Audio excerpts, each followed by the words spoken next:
आए मेरे अजीजों, मेरे साथ हवाला निकालें। यूहन्ना रसूल की मार्फत लिखी गई हमारे खुदावंद यीशु मसीह की अंजील।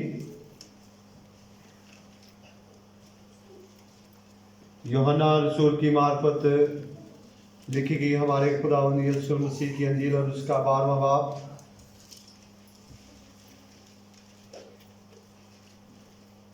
और उसकी 20वीं आयत से लेकर 21वीं आयत तक आज हम तलावत सुनेंगे। यूहन्ना की अंजील और उसका 12वां बाब 20वीं आयत से लेकर 21वीं आयत तक। बेटी महम से गुजारिश है कि वो आए और तलावत करने में हमारी रहनुमाई करें।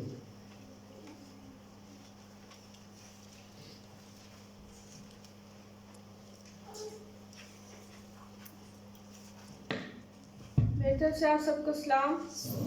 यूहन्ना की अंजील उसका 12वां बाब और उसकी 20वीं और 21वीं आयत। जो लोग ईद में प्रस्तुति करने आए थे उनमें बाज यूनानी थे। बस उन्होंने फिलिप्पस के पास जो बैतसैदा गलील का था आकर उससे दरख्वास्त की कि जनाब हम यीशु को देखना चाहते हैं। खुदावन के पाक कलाम के पढ़े और सुने जाने पर खुदावन की खास बरकत हो। आमीन। आए मेरे अजीजों, हम अपने ईमान का इकरार करेंगे।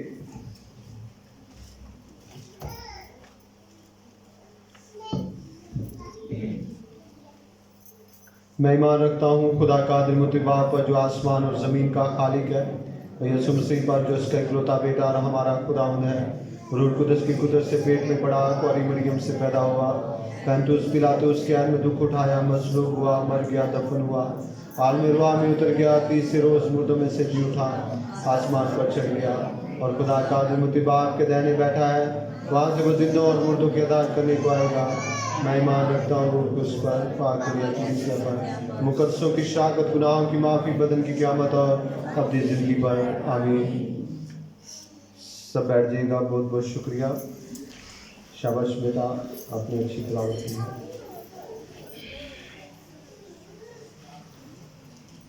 बहनें बिल्कुल ठीक बैठी हैं। अगर कोई मसला है तो थोड़ी थोड़ी मेरी बहनें आगे आ जाए ताकि पीछे जो मेरी बहनें बैठी हुई हैं वो आसानी से बैठ जाए। बड़ी मेहरबानी होगी आपकी। खुदावंद के जलाली और खूबसूरत नाम में आप सबों को मेरी तरफ से आज शुभ सलाम।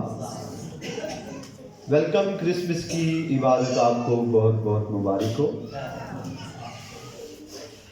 एक बार फिर कहें, खैर मुबारक। अब बीच में कुछ मेरी बहनें और भाइयों ने नहीं बोला, मैंने इसलिए कहा कि आप बोले, कहें खैर मुबारक। भाइयों, खुशियों का दिन आया, हंसो। खुदावंद ने हमें खुशियां दी हैं तो हमें उदास नहीं होना चाहिए। आज ये खूबसूरत डेकोरेट जो आप देख रहे हैं चर्च में, जो वेलकम क्रिसमस पर बच्चों ने की है, जिनमें संडे स्कूल के बच्चे भी शामिल हैं, बेटियां भी हैं, जिनमें बेटा जो है वो सागर है, हमाद है, तिमोथियस है, और इस तरह और कौन है, यही है, हाँ, ये सजावल जो है ये है। ये बच्चों ने बड़ी मेहनत की है। मैं चाहता हूँ इनके लिए ज़ोरदार क्लैपिंग करें।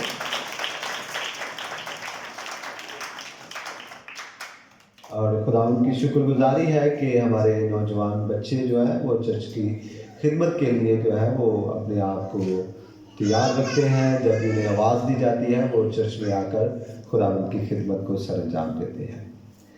मेरे अजीजों, आज एक छोटा सा विर्द हमारे सामने पढ़ा गया है। किस किस ने गौर से सुना है विर्द को? Oh hallelujah. आज काफ़ी लोग हैं जिन्होंने तवज्जो से सुना है। तो एक बार फिर मैं आपके लिए पढ़ता हूँ, आप भी एक दफ़ा जिन्होंने गौर से नहीं सुना वो भी सुने। लिखा है कि जो लोग ईद पर प्रस्तुति करने आए थे उनमें से बाज यूनानी थे। बस उन्होंने फिलिप्पस के पास जो बैतसैदा गलील का था आकर उससे दरख्वास्त की कि जनाब हम यीशु को देखना चाहते हैं। कि जनाब हम क्या करना चाहते हैं? ये मौका कौन सा मौका था? हवाले से हमें पता चलता है कि ईद का समा बना हुआ था। किसका समा बना हुआ था?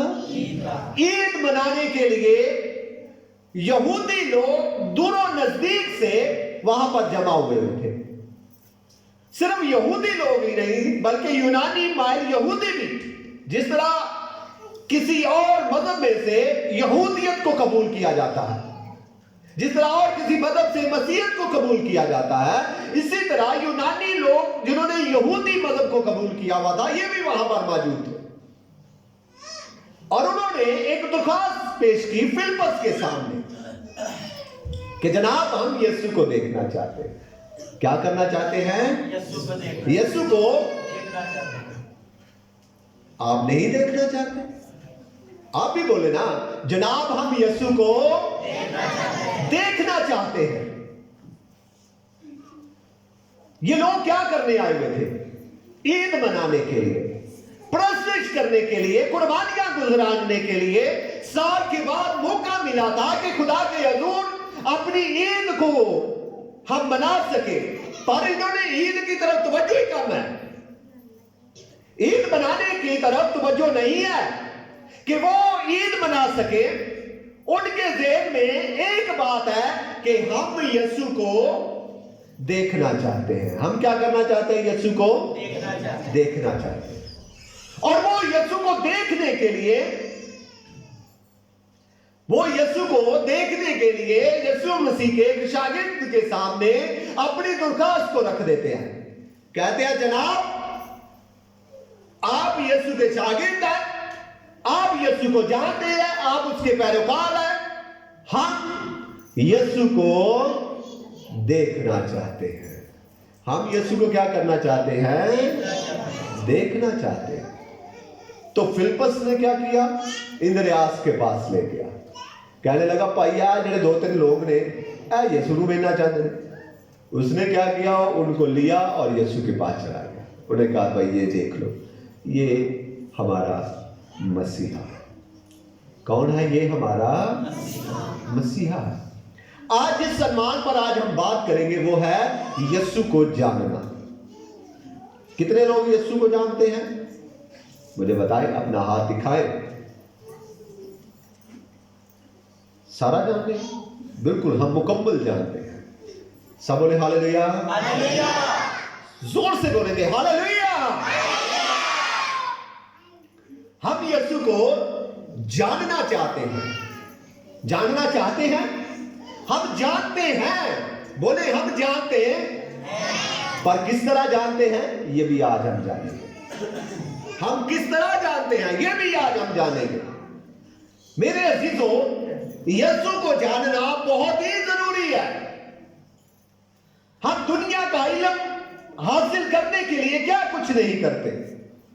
हम तालीम हासिल करने के लिए क्या कुछ नहीं करते। अपने बच्चों पर पैसे निछावर कर देते हैं। हम चाहते हैं कि हमारे बच्चे आला तालीम हासिल करें। हम अपने बच्चों को एक मुकाम तक लेकर जाने के लिए तालीम दिलाते हैं ताकि वो एक मुकाम को हासिल करें। और अच्छी बात है, तालीम दिलाना अच्छी बात है, इल्म हासिल करना अच्छी बात है। पर मेरे अजीजों, यीशु मसीह ने मरकस की अंजील और उसके 8वें बाब की 36वीं आयत में कहा, अगर आदमी सारी दुनिया को हासिल करे और अपनी जान का नुकसान करे तो उसे क्या फायदा। मेरी बात समझ में आई है कि नहीं? अगर आदमी सारी दुनिया को हासिल कर ले, आपके पास गाड़ी है, आपके पास घर है, आपके पास अच्छा होता है, आपके पास रुतबा है, आपके पास तमाम दुनिया की तमाम चीजें मौजूद है, लेकिन आपके पास यीशु नहीं है तो आपका वो तमाम चीजें लायक है। बाइबल मुकद्दस में खुदावंद यीशु मसीह ने कहा, अगर आदमी तमाम दुनिया को हासिल करे, तमाम दुनिया से मुराद हर दुनिया की चीज, हर दुनिया की चीज, अगर वो तमाम चीजों को वो हासिल कर ले, अगर अपनी ही जान का नुकसान कर ले, यानी आपकी जान फायदे में नहीं है, आपकी जान बचत में नहीं है, आपकी जान बचाई नहीं जा सकती, तो उससे कोई भी फायदा नहीं है। इसलिए अगर जानना है तो यीशु को जानना जरूरी है। दुनिया का इल्म रखने के साथ हमें अपने खुदा का और मसीह का इल्म होना बहुत जरूरी है। सब बोले जरूरी है। मुझे खुदा का इल्म रखना जरूरी है, मुझे यीशु का इल्म रखना जरूरी है। मेरे अजीजों, इल्म हमें रुतबा तो दे सकता है पर इज्जत नहीं दे सकता। इल्म हमें रुपया तो दे सकता है, हम इल्म के जरिए से रुपया इकट्ठा कर सकते हैं, बहुत ज्यादा रुपया एक जगह पर जमा कर सकते हैं, बैंक बैलेंस बना सकते हैं, पर मेरे अजीजों आराम की जिंदगी हासिल नहीं कर। क्या आप ऐसा सोच सकते हैं कि जिसके पास बहुत पैसा है वो आराम में है? ऐसा कभी मुमकिन नहीं हुआ। अगर आराम की जिंदगी रुपए पैसे में होती तो मैं देखता हूं कि बहुत सारे रुपए पैसे वाले लोग, उनकी जिंदगियां बेचैन, उनकी जिंदगियां तकलीफ में गुजर रही हैं। मेरे अजीजों, इल्म हमें जानना, हमें कभी भी इज्जत, पैसा, दौलत, शोहरत, ये तमाम चीजें हमें यीशु के पास लेकर नहीं जा सकती। यीशु को जानने के लिए मेरे अजीजों, जिन्होंने उसे जाना उन्होंने उसे गोद में उठाया और कहा, है खुदावंद मैंने तेरी नजात देख ली है। मैं बात करने लगा हूं मत्ती की अंजील में, जब खुदावंद यीशु और मसीह को बचपन में मुकद्दसा मां मरियम और यूसुफ हैकल में लेकर गए तो वहां पर एक बंदा मौजूद था जो शमौन था। उसका नाम क्या था? शमौन। और उसने क्या किया? यीशु को बचपन में, छोटा सा था यीशु, और उसे गोद में उठाकर क्या कहा, ऐ खुदावंद मैंने तेरी नजात। मेरे अजीजों, वहां पर हजारों बच्चे आते थे मुकद्दस होने के लिए, पाक होने के लिए। वहां पर हजारों बच्चे आते थे। हैकल थी, बड़ी थी, हर रोज तकरीबन हजारों की तादाद में लोग आते होंगे, हजारों की तादाद में लोग वहां से गुजरते होंगे। पर शमौन ने किसी बच्चे को उठाकर ये नहीं कहा कि मैंने तेरी नजात देख ली है। यीशु को ही उठाकर उसने कहा, मैंने तेरी नजात। मेरे अजीजों, जिन लोगों की रूहानी आंखें खुली होती हैं, जो रूहानी तौर पर बेदार होते हैं, वो ही यीशु को जान।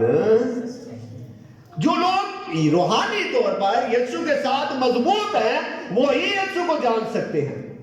मैं आपको एक वाकया बताता हूं। यीशु और मसीह यरू शहर से गुजर रहे थे और रास्ते में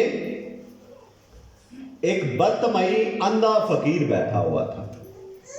उसने यीशु को पुकार कर कहा, भाई, लोगों को पूछा, भाई ये कौन जा रहा है, बताओ मुझे, बड़ा रश है, बड़ा शोर है, कौन जा रहा है? उन्होंने कहा, भाई खामोश हो जा, यहां से यीशु नासरी गुजर रहा है।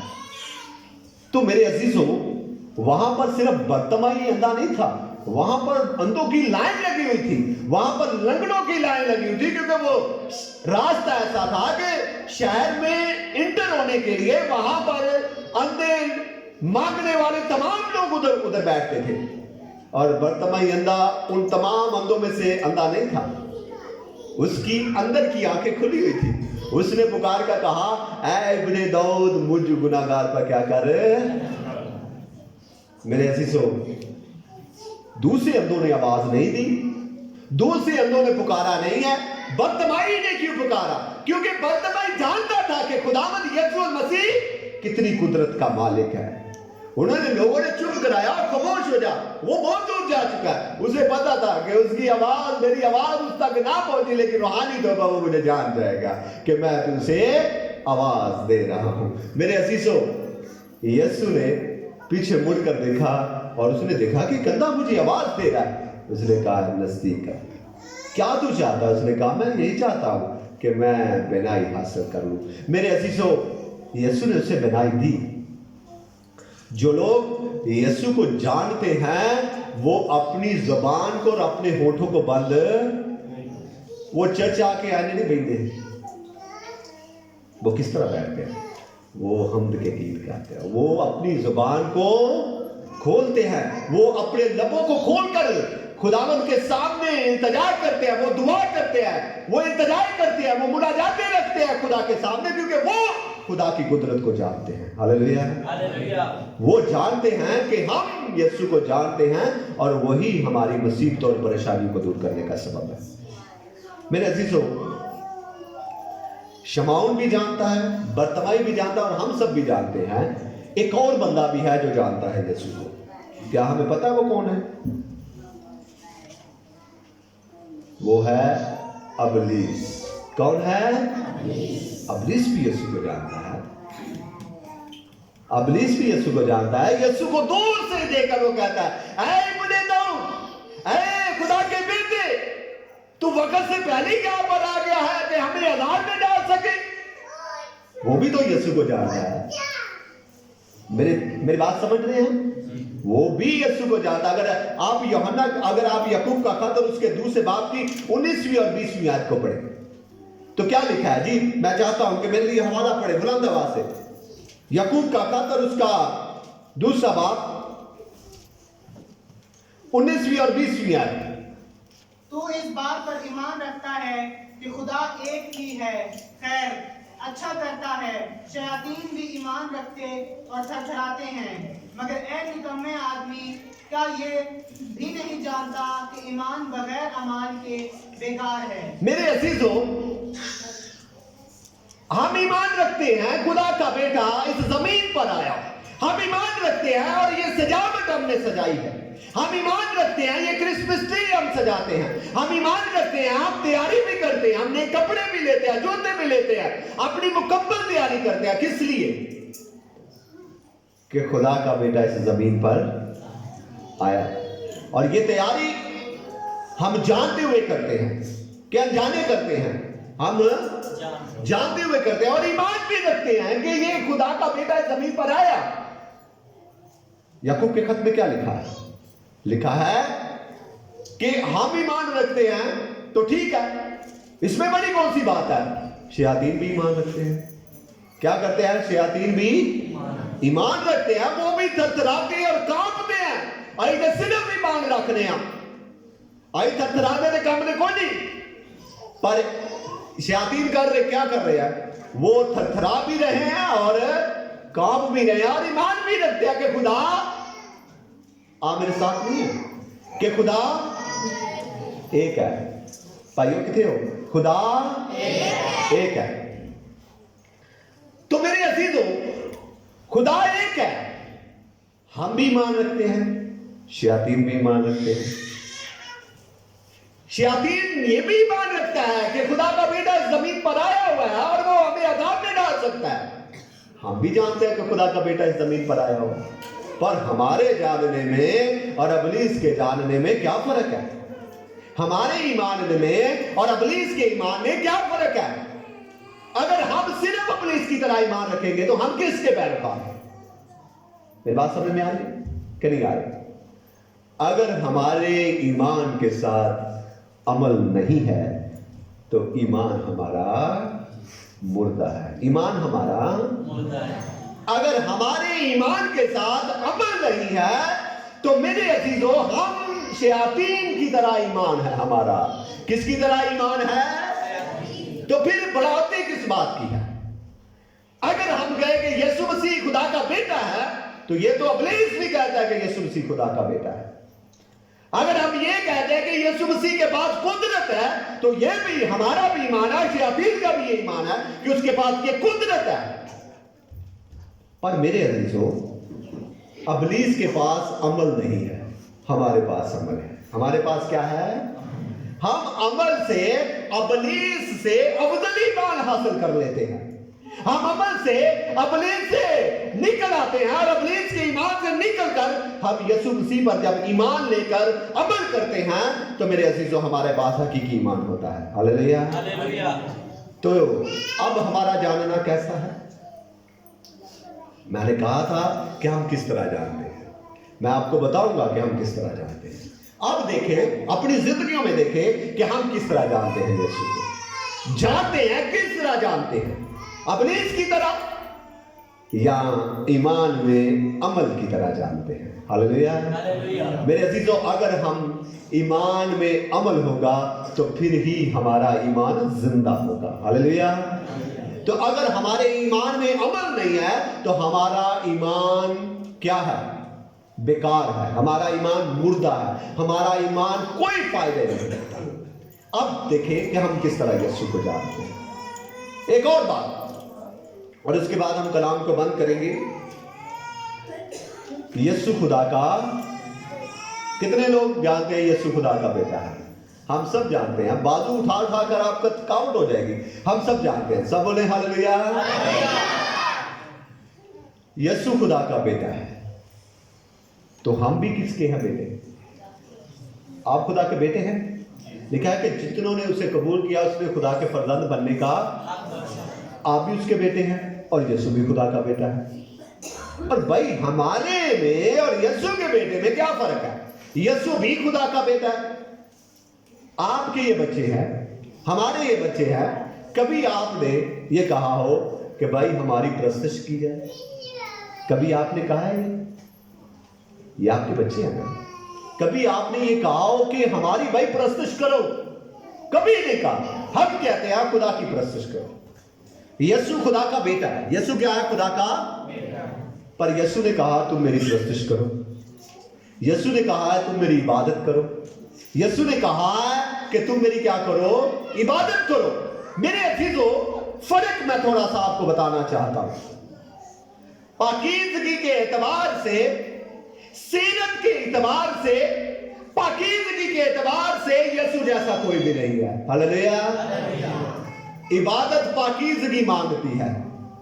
हेरोदीस ने 3 बार इनकार ही कर दिया कि भाई मैं तो इसमें कोई गुनाह नहीं देखता। फकी और फरीसियों ने उसे टटोलते रहे, उसके 3 साल खिदमत में उसके अंदर से गुनाह ढूंढते रहे, पर वो गुनाह ना हासिल कर पाए। यीशु ने बावाज़े बुलंद ये कहा, कौन है जो मुझ में गुनाह? आपको आयत नहीं आती? कौन है जो मुझ में गुनाह साबित कर सकता है?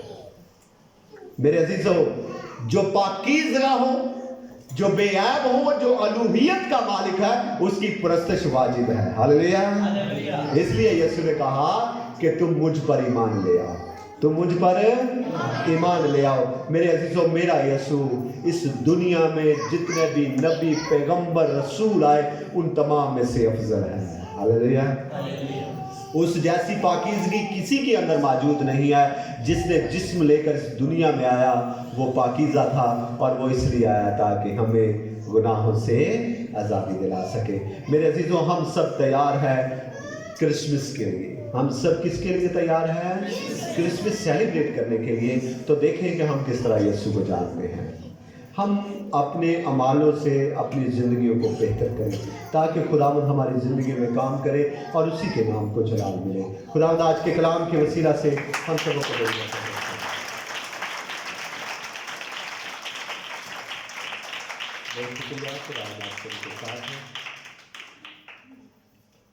आए। मेरे अजीजों, हम अपने स्वरों को झुकाएंगे और दुआ करेंगे आज के कलाम के लिए। मेरी गुजारिश है आज के कलाम के लिए दुआ हम अपने